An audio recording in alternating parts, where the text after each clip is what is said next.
At this point, you have some principles and some rules or some understanding of the electronic configuration that we can use to, yes, fill in some electrons into the orbitals, right? So let's look at some examples, right, with all the things that we've learned so far.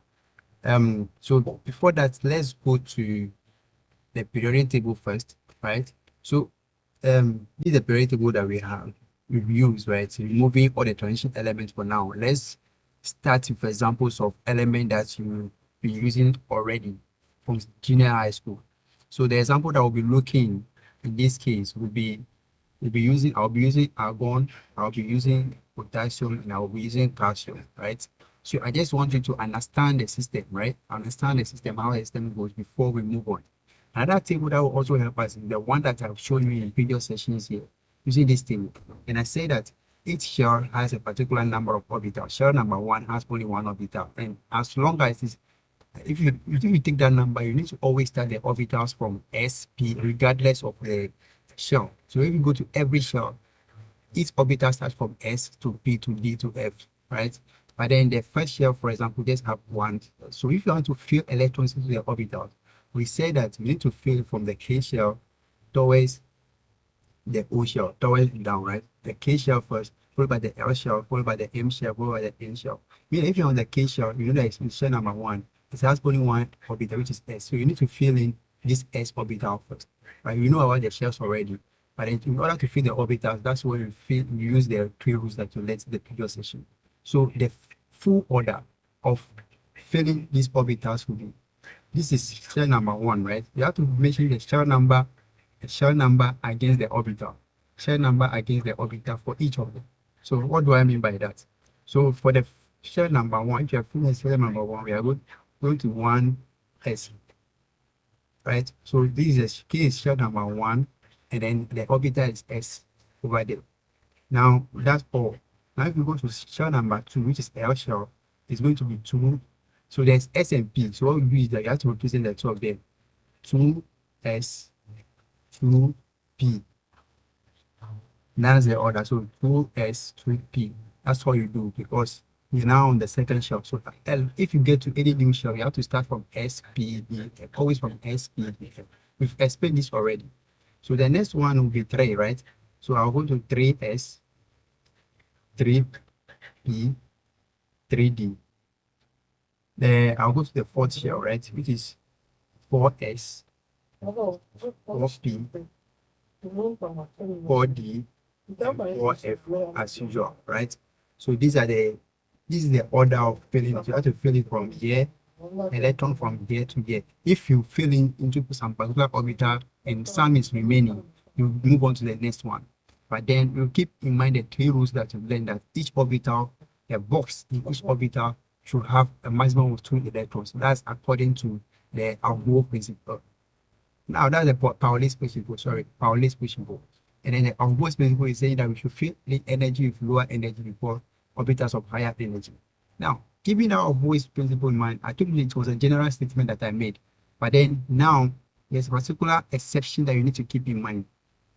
It happens that between the 4S and the 3S, there's going to be a bit of switch over there.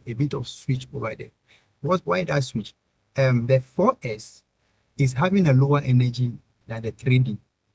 The 4S is having a lower energy than the 3D, right? Let me help you with this.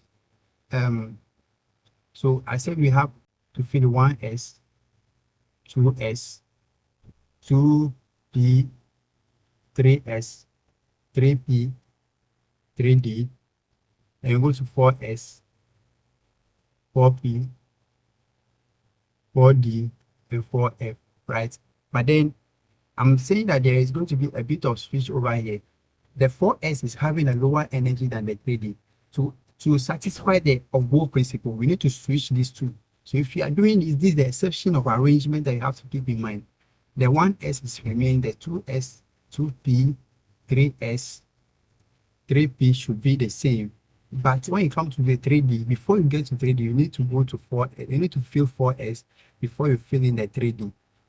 You need to fill in 4S before you fill in the 3D, right? So now, then you fill in the rest in 4P, 4D, 4F. Do you get that? So the switch that was happening will happen over here, right? You have to make sure that the 4s is filled before the 3D. You have to satisfy the 4s before the 3D to satisfy the almost full, because 4s is lower in energy than the 3D. Okay, so let me clean all these things. Let me clean all this, and then now let's see what's going to happen now. Okay, now we go to, we are saying we are going to start with argon, right? Argon has how many electrons? Argon has 18 electrons in general, right? So we are going to start filling. So you are going to start filling, you always start from the K shell, the very first one. So we have the S, right? So it's 1s. 1s tell you 1, meaning the first shell, and then the s orbital on that shell, right? And then we know that this s shell is supposed to be having how many electrons? 2. So we are having entering 2 over there. The next one is 2s, right? So for the 2s to, if it's an s, whenever you have an s, it's a non-degenerate orbital, meaning only one box. So you are going to fill that one with 2 again. How many electrons we have? 2. We have filled in 4 already, right? 1, 2, 3, 4. Out of the 18, it's going to be less with what? 14 electrons. Let's move on. After 2s, we need to go and fill in the 2p. But keep in mind that the 2p has how many houses? How many boxes? 3. We say that's in previous session. So if you are coming to meet us here for the first time, please, there are sessions that we used to explain all this already. Review that or go and watch that, so you have the understanding so you can catch up with us. But if you understand this concept already, let's go ahead and fill in the electrons. Now we are now going to fill a degenerate orbital. We are now going to fill in a degenerate orbital. And these degenerate orbitals, we are going to follow the Hund's rule of maximum multiplicity, which says that in field of degenerate orbital, we have to singly fill first with orbitals of parallel, right? Singly fill them with electrons with parallel spins before pairing up with opposite spins. So we are going like this. This is my parallel 1, 2, 3, then I come back 4, 5, 6. So I've filled in 6 over here and I've filled in 4 already. So 10 electrons have been satisfied already, right? 10 electrons have been filled already into the orbital. It's 10 out of the 18 to 11, 8, right? Now let's move on. After the 2p, we now have to go to the 3. So the 3 also has its own 3s, right? If it is s, what we do? We just need to use the distance. So we know that it was left with 8. We have used 2. Now it's left with how many? 6, right? 6 electrons to fill. The 6 electrons to fill, let's go to what? 3p. 3p. You know 3p will take a maximum of 6. So meaning all these 6 that is left will all go into this 3p. So how do we do that? We close this. And we go to 1, 2, and 3. So I'm supposed to follow that configuration just because I know that all the systems will go in. Let me clean this and do it properly for you, following the Hund's rule before it's a degenerate. So I'm going to 1, 2, 3. Then I come back 4, 5, 6. So this one, all the 18 electrons are entered. So this is the electronic configuration of argon. Electronic configuration of argon. Another way of doing it is okay, one extra thing that we need to do is that how many electrons are in this one? I'm going to put 2 here. The number of electrons, you add them as the exponent of the orbital symbol. So the orbital is s, right? The 2 electrons inside here. There are 2 electrons inside. The p is having 6 electrons inside. The 3 is having 2 electrons inside. I'll do it there. And this p is also having 6 electrons inside. So you can write this without drawing the boxes, right? Yeah. Now let's use another example. Now we are going to use potassium. Potassium has 19 electrons, right? So basically the same thing. We are going to start for 1s, and whenever it is 1s, I've exhausted 2 in the 1s. It's going to be left with 17, right? So I'm going to 2s. In the 2s is also going to be filled like this. It's going to be left with 17 minus 2. That will be left with 15. You'll be left with 15, and I go on. Now I know that the next one will be 2p, and I know that my p is supposed to take a maximum of 6, right? So I fill in like 1, 2, 3, 4, 5, 6. So everywhere so far is good. 10 has filled this already, right? 10 has been entered to be left with 5 electrons. So now how do I enter this? Is it 5 electrons. No, it's going to be left with 9 electrons, sorry. So the 9 electrons, now we'll go proceed. Let me get to 3s, right? So we have to fill in the 3s. So 1, 2, right? So if 3s is gone, 2 electrons are gone, so it will left with 7. Now I'm going to 3p. 3p, what's supposed to happen to 3p? How many? Maximum 6. In a p orbital, we are supposed to have a maximum of 6. So 1, 2, 3, 4, 5, 6, right? So it's going to be left with 1 electron. That 1 electron, where do you think it will enter? What's the next orbital after 3p? What is the next orbital after 3p? So let's go back here and refresh that.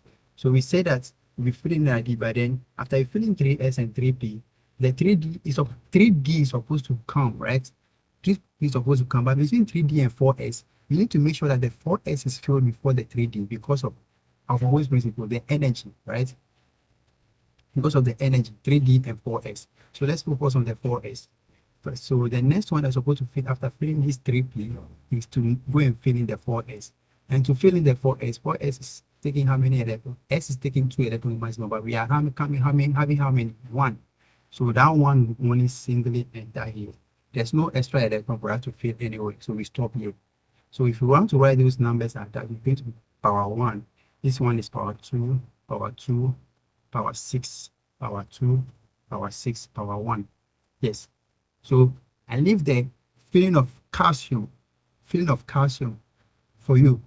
But okay, calcium is just Ca20, right? So you do the same thing. Just at the end, you are not going to have only 1 electron, but you are going to have 2 electrons at the. So that's when for calcium there will be an extra electron for potassium. Then this one will be 2. That's all for calcium, right? This is how to fill the electronic configuration of these elements. Watch this video again, because for the first time it may not make sense to you, but then you have to watch the video and then try to understand all the various elements, especially the 4s and 3d.